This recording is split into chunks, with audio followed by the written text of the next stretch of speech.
Bom, algumas considerações. Wellington, com sua causa, a sua luta, põe o pensamento em ação, e a ação dá corpo e vida às palavras. E nos faz essa pergunta: a quem cabe fazer a diferenciação de um papel homossexual, heterossexual? E levanta a possibilidade da escola como uma das possibilidades.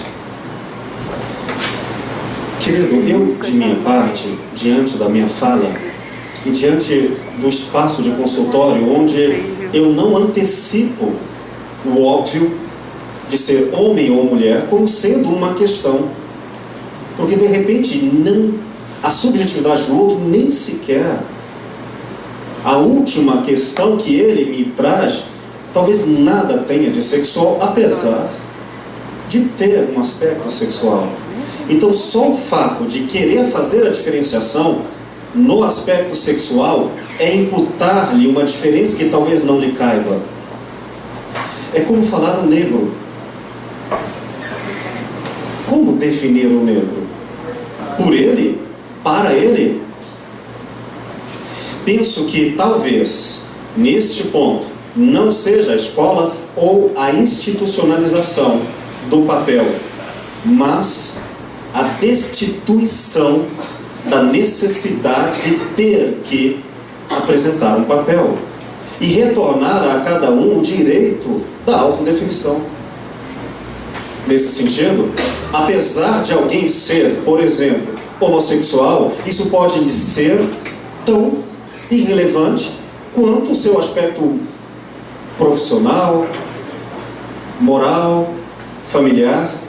Então não posso, em nome da liberdade dos conceitos, querer tabular e diferenciar. Diferenciar pode ser sim renomear as escravidões dos gêneros.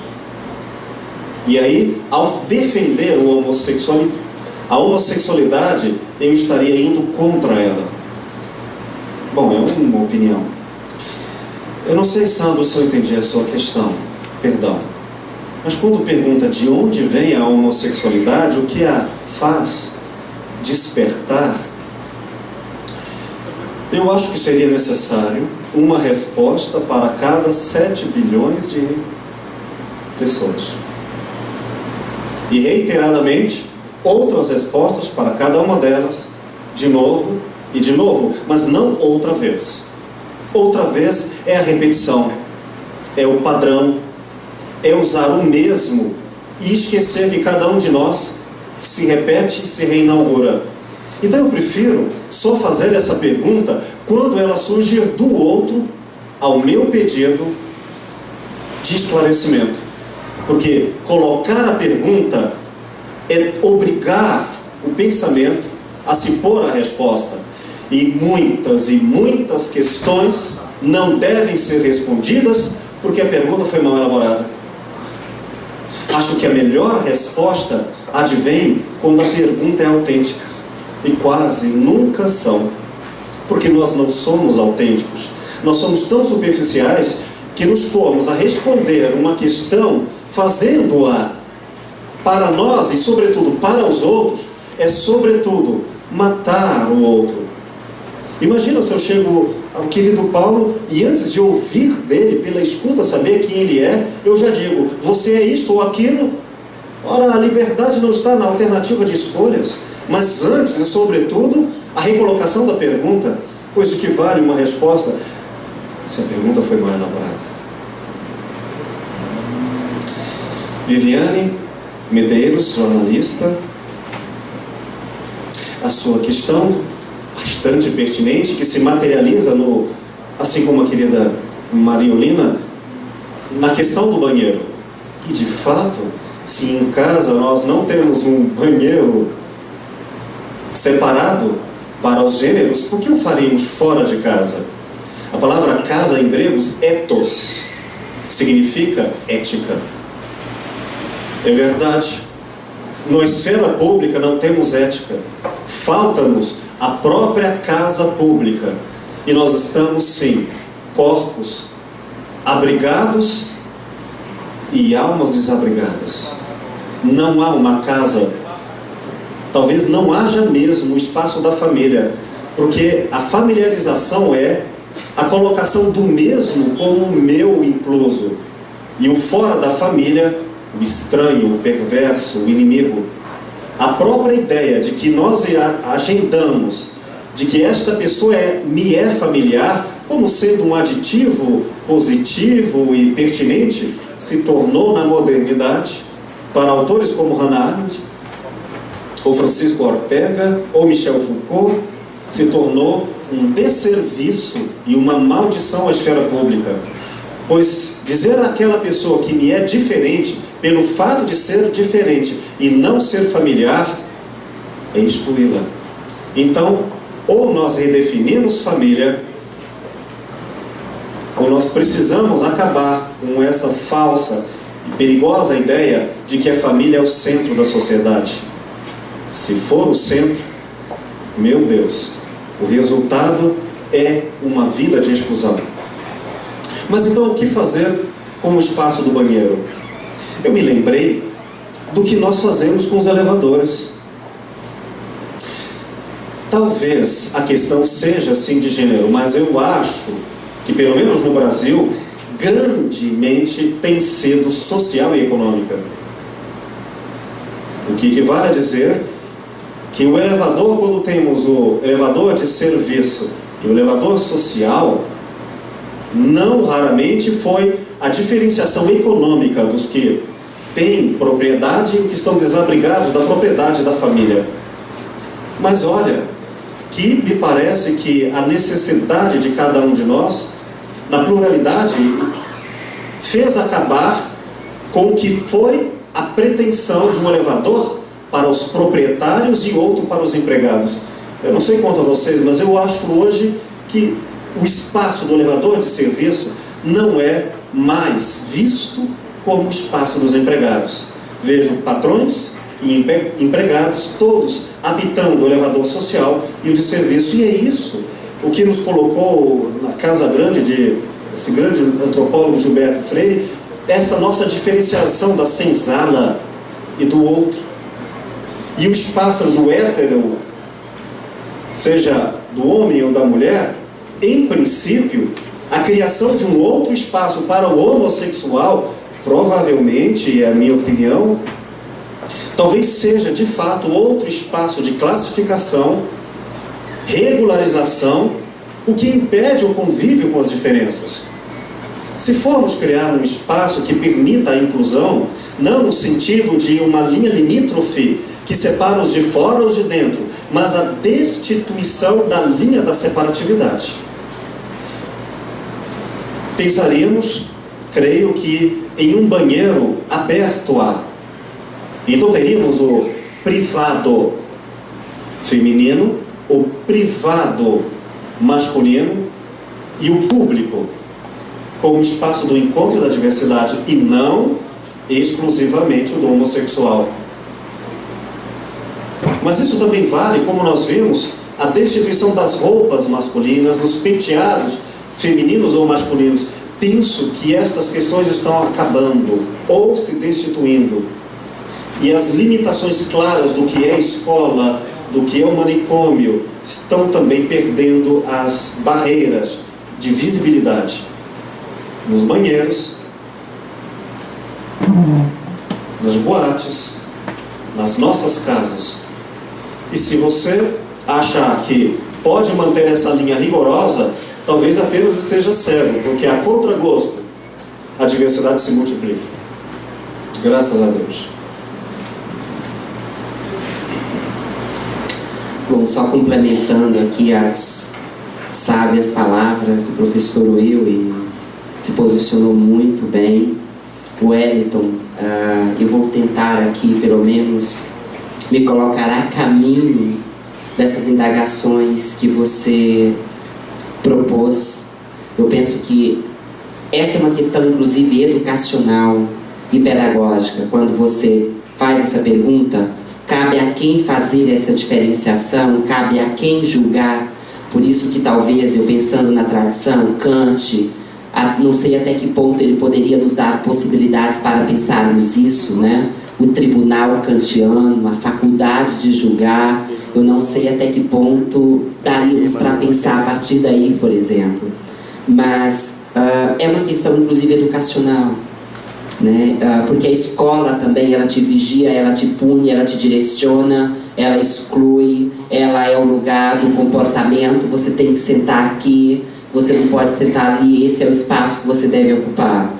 E então a escola é um dos espaços homofóbicos por excelência, né? Então eu penso que a política de formação de professores, eu não abro mão dessas questões de gênero e a educação, acho que tem uma atitude aí que é extremamente pedagógica, né? Eu lembro que o próprio jovem Nietzsche, preocupado com os estabelecimentos de ensino, e ao falar para os alemães, ele parece falar para uma sensibilidade pedagógica bem de nosso tempo, que é da urgência de formação de professores, que nós devemos começar a educar a nós mesmos, contra nós mesmos e contra toda a cultura que nos foi inculcada. Então, assim, é assim que a gente deve começar a pensar a partir de nós, a partir daquilo que nos inquieta, e sermos capazes de começarmos a desconstruir essas verdades, e isso que está pronto pela própria representação, né? Então eu penso que não cabe a norma a uma lei.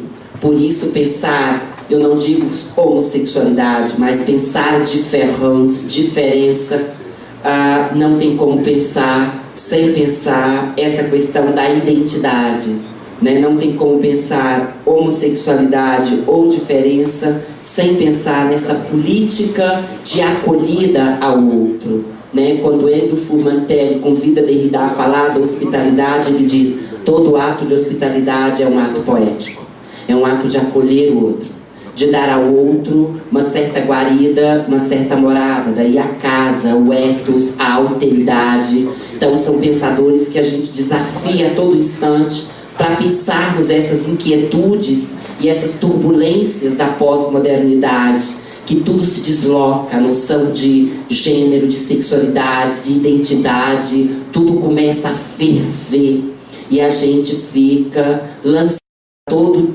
tempo a esses múltiplos desafios do pensamento, né? Então, o Sandro chamou essa coisa de... Eu entendi que você falou, não sei se eu vou dar conta de responder sua inquietação, essa coisa da coragem, né? Você falou assim, a coragem para se mostrar. Eu entendi isso, que foi como que será um fio condutor daquilo que eu vou te devolver agora, né? Eu penso que o processo de ensino-aprendizagem se dá dessa forma, por desertos. Alguém lança uma flecha no espaço, o outro pega e devolve de uma outra forma. Eu lembro que Guimarães Rosa disse: carece, seu moço, carece de ter muita coragem, mas carece de ter coragem para de fato mostrar aquilo que se é. Eu tive um orientando que subiu no salto e fez bafão no dia da defesa do TCC dele. Ele fez sobre poética devassa e trabalhou a partir do Silvério Trevisan, Devassos no Paraíso. Ele foi de saia apresentar o TCC e ele foi apontado. Entende? Engraçado que o Caetano Veloso faz um show aqui, vem de saia, ninguém aponta, é exótico, é bonito.